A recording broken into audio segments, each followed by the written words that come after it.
diikuti oleh pihak kepolisian. Iya, kerap kali memang polisi gitu ya punya dalih dalam situasi-situasi yang sifatnya darurat atau situasi-situasi kemudian Pada malam hari ini, Koordinator Badan Pekerja Kontras Dimas Bagus Arya. Terima kasih Mas Dimas. Selamat malam.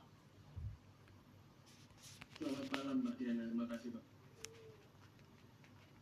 Fenomena fear mongering marak di masyarakat, narasi ketakutan dimunculkan membuat masyarakat terjebak dalam arus informasi yang menyesatkan.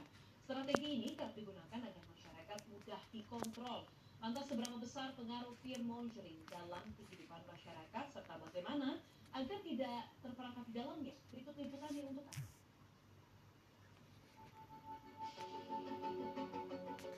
Indonesia punya catatan sejarah kelam.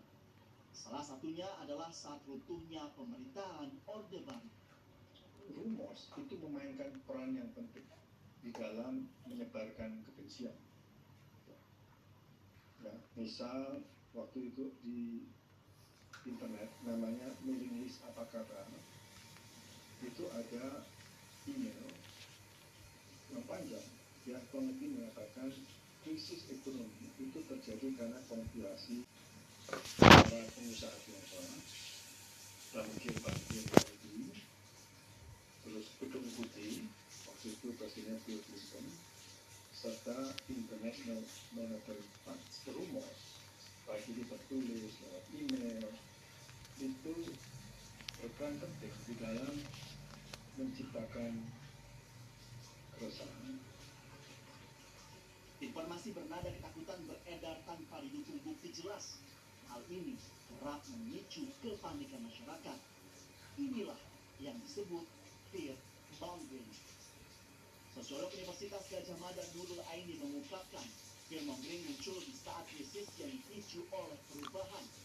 Rumor dan isu hamil menciptakan ketakutan kolektif di masyarakat agar dapat dikontrol. Iya, memang tujuan yang paling utama adalah kontrol ya, menciptakan kontrol. Misalnya terkait dengan transisi politik atau krisis politik. Itu kan biasanya ada aspirasi-aspirasi yang ingin disampaikan.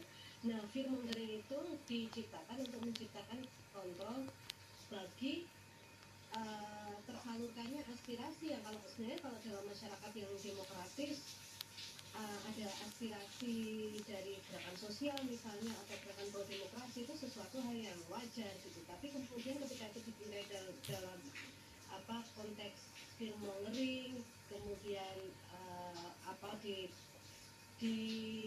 di stigma gitu ya, menjadi kelompok yang gerakan ini berpotensi menjadi huru-hara lah, menjadi kerusuhan, disusupi provokator dan sebagainya. Ya ketika masyarakat takut keluar rumah, takut melakukan aktivitas ekonomi, itu menjadi masyarakat menjadi lebih mudah dikontrol gitu, dikontrol oleh sistem keamanan, dikontrol oleh kelompok yang memiliki kekuatan koersif biasanya gitu, atau kekuatan yang menekan. Media sosial menjadi ranah digital yang banyak digunakan untuk penyebaran informasi di kalangan masyarakat belakangan. Media sosial ini memang salah satu bentuk komunikasi terbaru yang mengalahkan media-media konvensional. Jadi apa yang beredar media sosial adalah tidak ada verifikasi. Kalau di media sosial itu kenapa informasi tidak bisa berimbang muncul secara bersamaan, itu karena memang algoritmanya kan mencegah orang untuk dapat informasi dari dua pihak yang berbeda.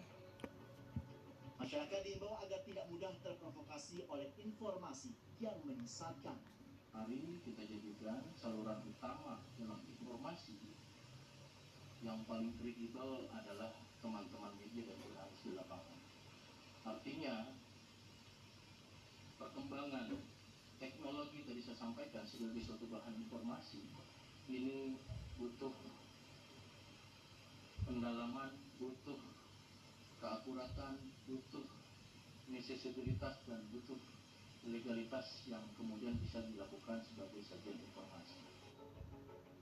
Selain memeriksa fakta, masyarakat juga harus tenang dalam menyikapi berbagai isu yang beredar. Langkah pertama kita sebagai konsumen informasi adalah memahami bahwa